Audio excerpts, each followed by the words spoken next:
était bénéficiaire de plusieurs formations de métiers, dont la coupe et couture, le technique, culinaire et ménagère, etc.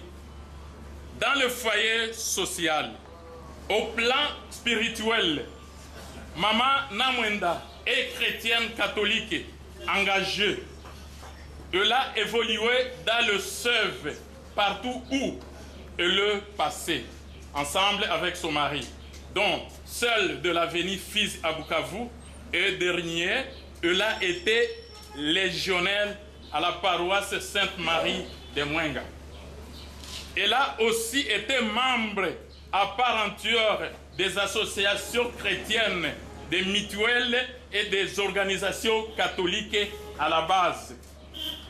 Femme d'un accueil royal, ne se fatigue jamais, de gens calmes, patientes, tolérantes, tendres et d'une complicité effective avec ses petits-fils. Sans pareil, Namwenda a été d'une posture extraordinaire. Assurément, Mama Tekla, toute la famille ici présente, toute la famille ici présente vous restera reconnaissance pour le sang de famille et de ressembleurs qui vous ont caractérisé durant toute votre vie. L'on ne vous oubliera jamais, maman. Que la terre de nos ancêtres vous soit douce. Que les anges de cieux vous accueillent dans le royaume de notre Père. Au nom de Jésus. Amen. Ok, sans plus tarder, on est dans le témoignage. Dans le Bible, il y a sous ce qu'on a gerbe de fleurs, comme il s'en va au combo nayo et pas pasteur mami. Pasteur tellement mon nayo, pour que la mine de ton idole quand la gerbe de fleurs. Yewana, comme il s'y combo kuna mine pour la biso. Hiver, ce qui a donné tout ça là. D'abandonner vos occupations quotidiennes pour venir nous accompagner dans ce moment difficile. Il est en fait souvent très difficile de pouvoir témoigner vis-à-vis de sa mère biologique. Mais je tiens à le faire parce que je parie que je suis parmi les gens qui peuvent effectivement dire quelque chose et qui ont gardé un certain nombre de choses en rapport avec la vie de ma chère mère Namwenda Mandabi.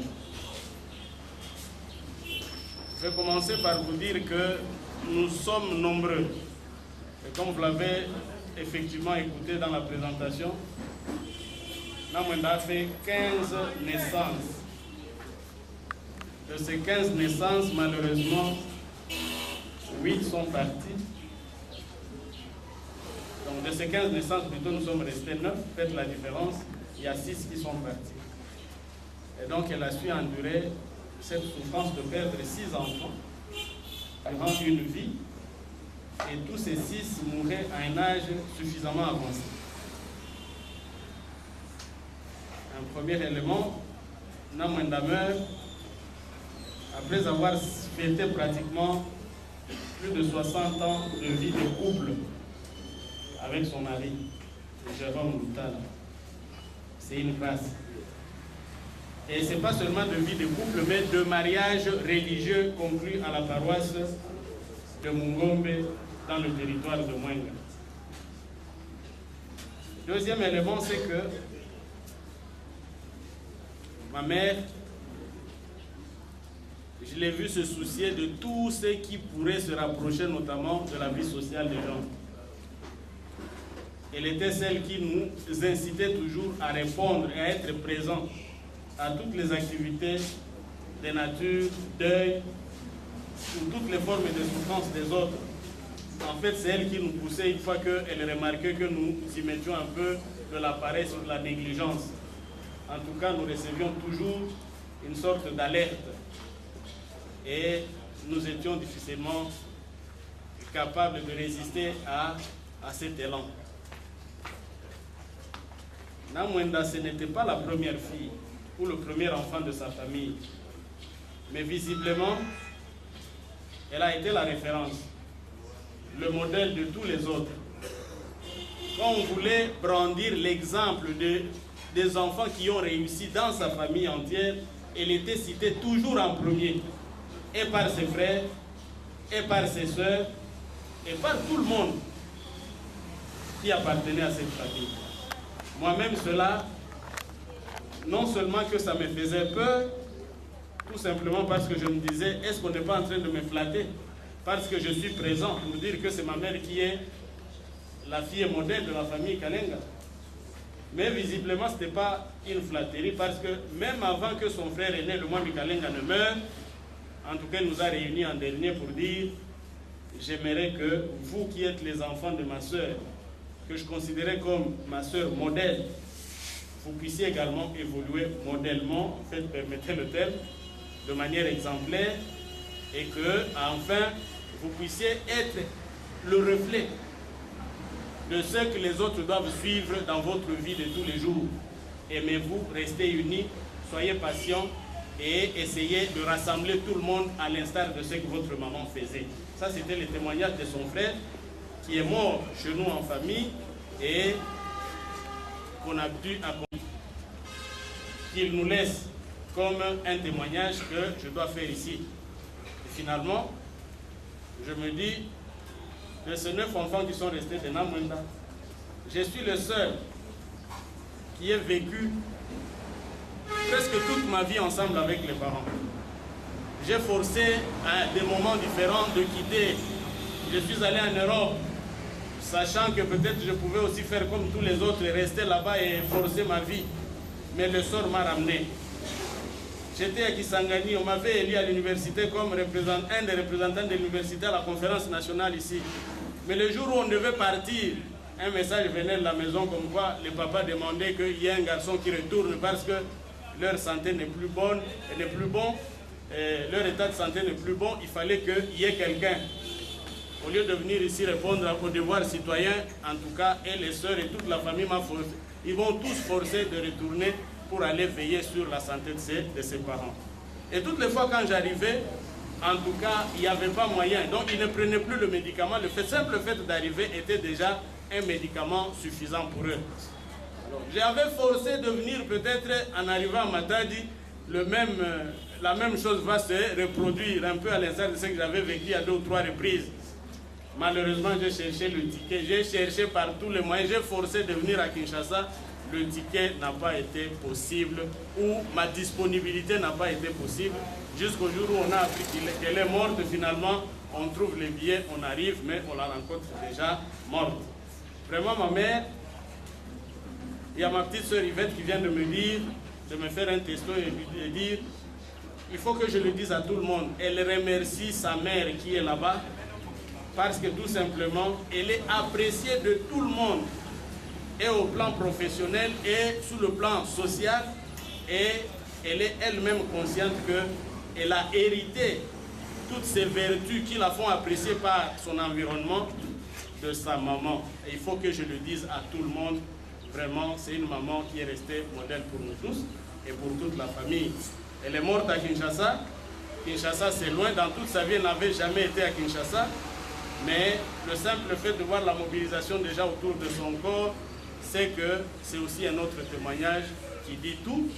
Et nous pensons que c'est le moment, nous qui sommes de la famille, de présenter tous nos remerciements envers vous tous et à quiconque a su faire un petit geste pour notre maman et pour la famille, afin que nous arrivions à l'enterrer avec honneur. J'ai dit la famille et kosunga mingi. Boni mabota mosusu bapanzana bakabwana or famille sengeli bozana na bomoko.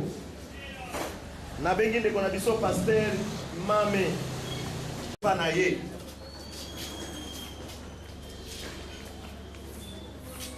Nasali yako tato la mpepo na mama oyo pasteur na mboka ya Congo Central mboka ba Congo alifoki wayesepat samoko kati na bakoyo babondaki osefaki ezala implanté na kati ya Tina Kimboti afanye na biso ya Kinshasa. Manyashi na ngai gai na bimi na kati ya hospitali yepe agotami na kati na salle.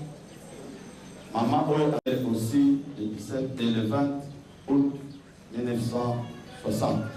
Nous allons voir ma passe et rester ensemble. Il a un fils unique qui a 23 ans, il s'appelle Adam.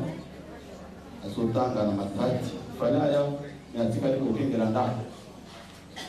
C'est en 1992 que tout ça est libéré na biso. Ngai na madame na ngai kodeli. Soki azaki na force.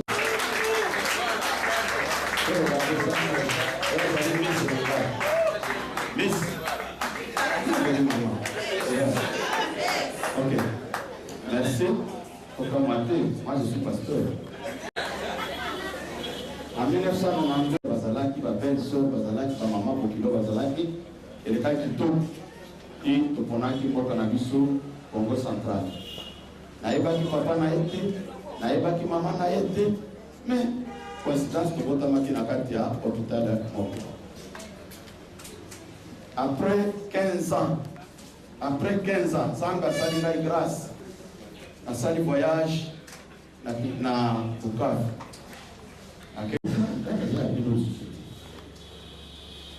Ngai ata usali nini ngai nzambe na ngai asia akikifonaki tosalaki na ndenge na biso badoktor babundi na ndenge na bango topondeli nyonso nzambe amonaki kri. Courage. Merci. Nasuka tufande na esika moko tubani kosolola na ye na madame na chambre na ye ayambi Yesu Kristo akola mokonzi mpe mobikisi totobi ya mama nini epesaka mpasi mpona koprepare komo ya seko na yo tosololaki na mama na biso tomoni mpenza ke azalaki bien préparé ayambi Kristo andimeli Kristo en tout cas na kimia nyonso na douceur nyonso mpe liwa na ye ezali esengo mpe mpona biso le fait ke azali kati na Yesu Kristo kolanda na liwa ya Nzambe ndenge elobi heureux Dieu à présent qui meurt dans le Seigneur.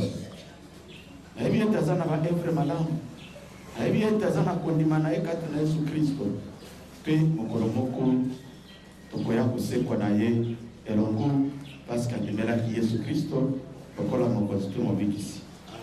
J'aurais souhaité que si madame aza na quelque chose ya kobakisa oye koloba parce qu'au moins akufaki na kati ya maboko na ye akoki koprofite mpe na yango.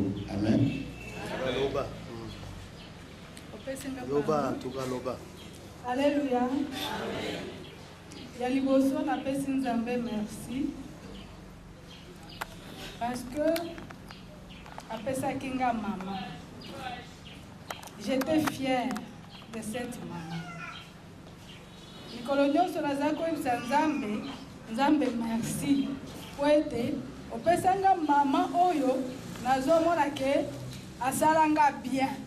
Apreparanga bien que la vanda ebele te na maboko na ye, mais oyo apesanga le peu de temps oyo na vanda na ye e preparaki nga pe na vie na nga e marka personnalité na nga. Ba événement oyo naza komona ata nazalaki mwana moke okomona eri moko baswani na bango ndenge ka mwasi na mobali bakoki oswana papa asali mangungi ya kimobali akangi porte kende pa na bino ngana okende classe na sina lembi nazomituna tokoya kolia nini tango tokozonga. Mais à ma grande surprise na ekokuta mama asi alambi asi abomeli pe oyo wana oyo ayebisaki kende pa na bino. Alors likambo wana e marka bomoi nanga makasi ti lelo oyo nakoki ovanda te sans komi soucie na eloko nini oyo batu naza na bango na ndako bakolia ekoma préoccupation na ngai mpo nazalaka marke na yango makasi epi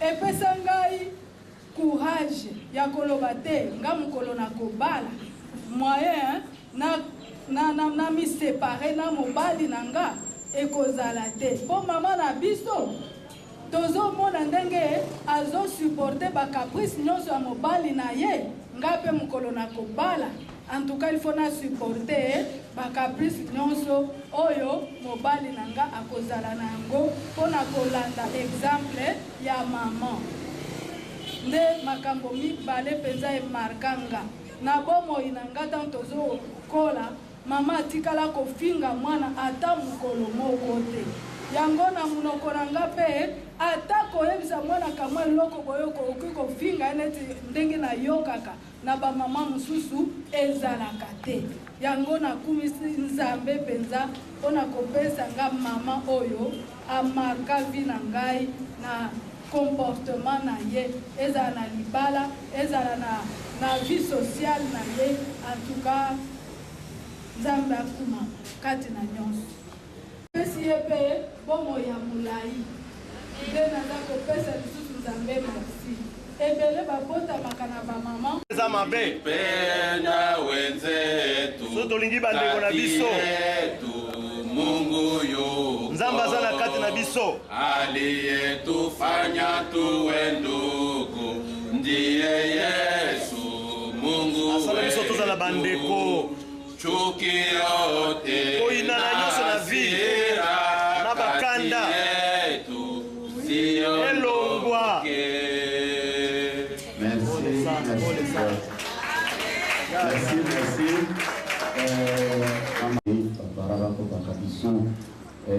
Loko mukene ngana batisaka kapo bazalaki mibale na ndako nani na koloba na ye lisusu kirega atikalinge ngamo kwazwaki emotion moko ifale kolembisa ye makasi na liloba ya kombo na ye Claude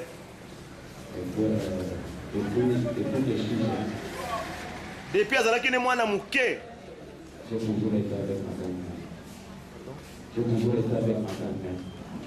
azalaka tango nyonso na grand-mère na ye. Ma grand-mère, moi je l'appelle Namwenda. Ah, grand-mère na yo abengaka ye mingi Namwenda. Je peux l'appeler comme ma deuxième mère. Abengaka ye neti mama na ye ya mibale. Quand j'étais jeune, mon père n'était pas à côté de moi. Tango azalaki mwana muke papa na bazalaka na ye longo te. Ma mère aussi n'était pas à côté de moi. Akoli pe na mama na ye longo te. La personne qui était là, c'était mes tantes, mes oncles et puis Namwenda. Bawe bakolisi eza banoko tata mwasi na Namwenda oyo alali awo. Et puis elle a toujours tout fait pour moi. Si balobi mama oyo asala maso po na ye. Quand j'étais petit, je faisais un peu beaucoup de cas quand j'étais petit. Alobi tango azalaki mwana muke bandaki kosala mobulu mingi. Je faisais trop de conneries à la maison tout le temps. Uzoba tango nyonso na ndako ya bandeki koteya ye. Mais elle, je ne sais pas pourquoi. Siko ye nayebi te mpo na nini. Elle me voyait parfait. Mama na tom na mwenda bandeki komone kaka mwana malamu kaka. Tout ce que je peux faire, tout ce que les gens vont faire derrière moi, elle se fâchait tout le temps parce qu'elle disait que moi je suis un enfant parfait. Alobi eloko nyonso baningane so baye kofunda ye mpo na ye na mwenda bandeki koloba te ye azaka mwana malamu asalaka mabe te. Pour moi, quand j'étais jeune, moi je le voyais comme c'est un ange pour moi. Ah, alobi tango bandeki kokola zelema abandeki komona na mwenda neti mwange na ye. Mais même si elle voyait que j'étais parfait, atako bandeki komona ke naza malamo, elle était toujours là pour me conseiller de bonnes choses. abandeki kopesa nga batoli ya malamo. Les choses qui me conseillaient souvent, c'était parce que moi, aucun jeune veut aller à l'école. Ah, conseil ya bandeki kopesa babilenge bandeki kolinga mingi ba classe te. Mais elle, même si elle n'avait pas étudié, Ye atako atanga te, elle me disait que tu dois aller à l'école et tu dois finir tes études. abandeki koyebisa ngai kende na classe sukisa classe. Et puis c'est en 2007, Na 2007 que j'ai quitté Congo. alongwe na Congo. Et puis quand j'ai quitté, c'est une chose qu'il m'avait dit. Alobi tango abimaki na Congo ake na mboka pa eloko moko ayebisa katika leko yebisa ye. Étudie. Tanga classe. Fais tes études. Tango kota en classe na yo. Sois un grand garçon. Zala mwana mobali. Respecte tes parents. Tosa baboti na yo. Même si tu n'es pas vécu avec eux ta jeunesse. Ata ofandaki na bango esika moko te na bolenge na yo. Mais le respect que mes parents l'ont donné. Kasi botosi yo baboti na nga bapesa ngai. Moi aussi je dois les donner à mes parents. Ngape na kopesa ngo na baboti mosusu. Je ne vais pas trop parler, mais je vais seulement faire un petit résumé. Nalingi na loba mingi te na kosala na mokuse. Quand moi j'étais au Canada comme l'année passée. Tango nazalaki na Canada mbule uti koleka.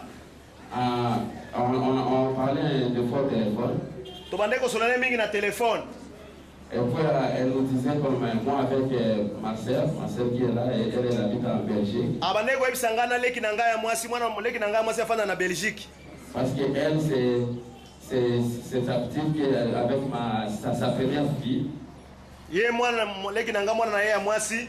Et puis moi je suis avec son dernier fils. Ngana zana mwana na ye ya mobali. Ya suka. Et puis elle nous a parlé, elle nous a dit j'aimerais vous voir. Ayebisaki biso boye nalingi na mona bino. Et puis nous on était comme comment ça tu vas nous voir comme on est tellement loin. Biso beto bande ko mituna me biso toza musika okomona biso ndenge nini. Et puis j'ai parlé avec ma cousine. Si bana sololaki na ndeko na ngai ya mwasi. Et puis on s'est préparé, on a dit c'est quoi? On doit aller voir notre grand-mère. Tozwaki mokano tokende kotala grand-mère na biso tokoko na biso. Puis le voyage ici, on l'a préparé depuis vers décembre 2015. Mobembo tobongisaki banda année passée na décembre. Mais pour nous c'était pour venir la voir en personne. Posa na biso zalaki toya komona ye na bomoi. Et puis ça continue la préparation du voyage. Siko tobande kobongisa voyage pona kozonga na Congo koya kotala ye. Puis c'est juste dimanche passé. Siko dimanche passé euti koleka. C'est ça que j'ai appris à nous acquitter. Toyoki ete atiki biso. Je savais pas quoi faire. Nayebaki te nasala nini lisusu. Parce que moi je me disais je dois la voir comme en personne, pas comme elle en ce moment. Pona bande koloba ifo namona ye na bomoi, namona ndenge akufi boye te. Puis première décision qui est sortie dans ma parce que j'étais pas là comme j'étais tellement énervé, j'étais fâché. Première décision que je me suis dit, j'ai dit non, je ne viendrai plus au Congo à ce moment. Siko tango nayoka ka akufi na zimo kana na kozonga su na Congo te. Mais je me suis assis avec mes parents. Kasi nafandi na baboti na ngai. Ils m'ont montré que balakisi ngai ete même si elle est morte, atako akufi elle attend toujours que moi je sois là. Ye azozela kaka na bakende avant bakende kotika nazala kaka wana. On dit toujours comme ça que balobaka mingi boye nous les gens vivants biso toza na bomoi on peut pas les voir. tokomona bango te. Mais nous eux mais bango ils nous voient. bazomona biso ba etotikali. Et la chose que j'ai appris dans tout ça, sikona nyonso na yekolaki na makambo oyo. Elle a fait sa vie. Asalaki bomoi na ye. Elle est partie. Akei. Mais elle sera toujours là pour moi. Akozala tango nyonso na kati na ngai. Et je viens d'ajouter un ange de plus pour veiller sur moi. Pe na bakisi sumo anje mosusu pona kobatelaka ngai. J'ai pas grand chose à dire. Azana makambo minene ya koloba te. Mais je veux dire seulement merci à tout ce qu'il a fait pour moi. Nalobika merci na nyonso osalaki pona ngai. Et c'est pour cela que je suis là. Je fais musique, il faut qu'on appelle musique Balamoko. Wana délégation c'est pas que Zolika. 8e c'est pas. Église ya pasteur oyo uti ko témoigner. Bazalaka mususu awa mususu bazala Congo Central na Matadi. Bon.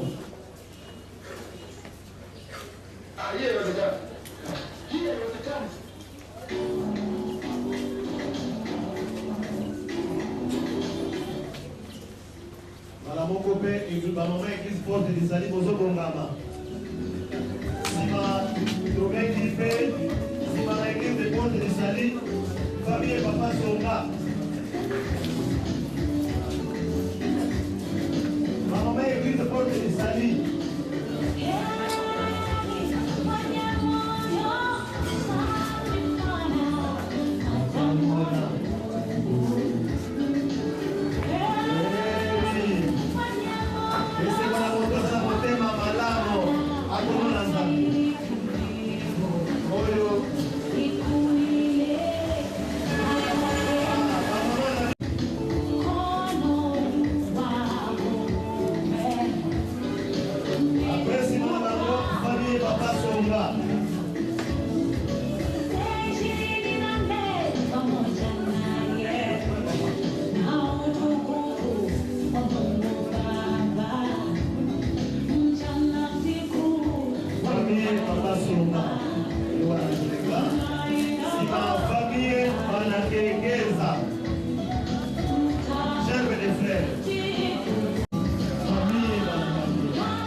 bango bashimwenda mama na biso alali auteli na libota oyo botala bango bien famille Kalenga famille royale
Après ceux qui sont aussi dans le cimetière, ils sont sur le moto, ils sont là.